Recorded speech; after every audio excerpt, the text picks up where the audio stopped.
Hello நண்பர்களே, அனைவருக்கும் வணக்கம். இந்த வீடியோவை பார்த்துட்ருக்கிற நீங்கள் 2026 தேர்தலில் போட்டியிட முடியுமா? அதுக்கு என்னென்ன விதிமுறைகள்லாம் இருக்குன்னு பார்க்கலாமா? வாங்க வீடியோக்குள்ளே போகலாம். வெல்கம் டு மக்கள் இன்ஃபோ தமிழ். உங்களுடைய தேவையே எங்கள் சேவை. நீங்கள் தமிழ்நாடு சட்டமன்ற பொது தேர்தலில் வேட்பாளராக போட்டியிடணுமா? முதல்ல கவனிக்க வேண்டியது என்னென்னா, அடிப்படை தகுதிகள். நீங்கள் இந்திய குடிமகனாக இருக்கணும். நீங்கள் குறைந்தபட்சம் 25 வயது நிரம்பியவராக இருக்கணும். தமிழ்நாட்டில் இருக்கக்கூடிய ஏதாவது ஒரு சட்டமன்ற தொகுதியில் நீங்கள் வாக்காளராக இடம்பெற்றிருக்க வேணும்.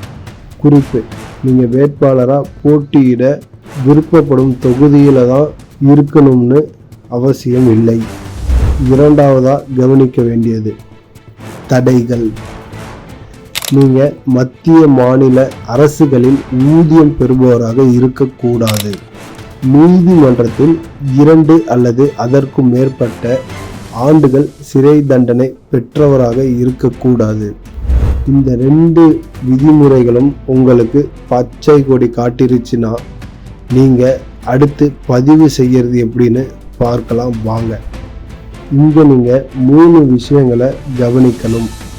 முதலில் ஃபார்ம் 2Bன்னு சொல்லக்கூடிய வேட்புமனு பெறணும்.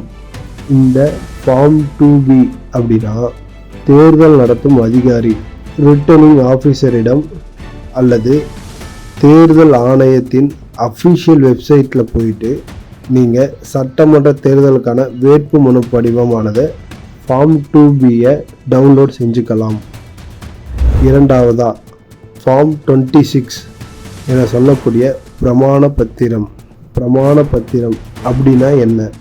வேட்பாளராக தன்னை முன் நிறுத்துபவரின் விவரங்கள், அதாவது சொத்து விவரம், கடன் விவரம், கல்வி தகுதி மற்றும் தன் மீது நிலுவையில் உள்ள குற்ற வழக்குகள் ஆகிய அனைத்தையும் குறிப்பிடணும். பின்பு நோட்டரி பப்ளிக் அல்லது மெஜிஸ்ட்ரேட் முன்னிலையில் பிரமாண பத்திரமாக தாக்கல் செய்யணும். மூன்றாவதாக முன்மொழிபவர்கள், அதாவது சுயேட்சை வேட்பாளராக நீங்கள் கண்டெஸ்ட் பண்ண போகிறீங்கன்னா நீங்கள் போட்டியிட விரும்பும் தொகுதியில் 10 வாக்காளர்கள் உங்களை முன்மொழிய வேண்டும். இப்போது இந்த 3ஐயும் நீங்கள் சரியாக பண்ணிட்டீங்க அப்படின்னா நீங்கள் செக்யூரிட்டி டெபாசிட் செய்யலாம். பொது பிரிவினராக இருக்கும் பட்சத்தில் நீங்கள் 10,000 ரூபாய் டெபாசிட் செய்ய வேண்டும். எஸ்சி எஸ்டி பிரிவினராக இருக்கும் பட்சத்தில் 5,000 ரூபாய் டெபாசிட் செய்யணும். இந்த டெபாசிட் வரைக்கும் நீங்கள் முடித்து விட்டீர்கள் என்றால் கடைசியாக இப்போ நீங்கள் வேட்புமனு தாக்கல் செஞ்சுட்டு சத்திய பிரமாணம் எடுத்துட்டிங்கன்னா தேர்தலில் போட்டியிட தயாராகலாம். அது என்னப்பா வேட்புமனு தாக்கல் அப்படின்னு கேட்டிங்கன்னா, நீங்கள் பூர்த்தி செஞ்ச படிவங்களை காலக்கெடுக்குள், முக்கியமே காலக்கெடுக்குள் சம்பந்தப்பட்ட ரிட்டர்னிங் ஆஃபீஸரிடம் சமர்ப்பிக்கணும்.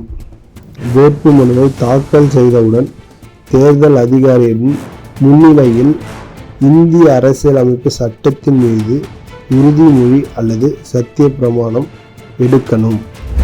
இப்போது உங்களது பணி முழுமையாக முடிந்தது. ஆனால் இதற்கு பிறகுதான் உங்களோட படிவங்களை அதிகாரிகள் சரிபார்ப்பாங்க. குறைகள் ஏதும் இல்லை என்றால் உங்களது மனு ஏற்கப்படும். சுயேட்சையாக போட்டியிடும் உங்களுக்கு தேர்தல் ஆணையம் சில சின்னங்களை பட்டியலாக வெளியிடும். அதில் நீங்கள் ஏதாவது உங்களுக்கு விருப்பப்பட்ட சின்னங்களை கூறலாம். அவற்றில் ஒன்று உங்களுக்கு ஒதுக்கப்படும். இப்போதான் நீங்கள் முழுமையாக வேட்பாளராக தேர்வாகி உள்ளீர்கள். தேர்தல் களத்தில் சந்திக்கலாம் நண்பர்களே. இந்த தகவல் உங்களுக்கு பயனுள்ளதாக இருக்கா? கமெண்ட்டில் சொல்லிட்டு போங்க.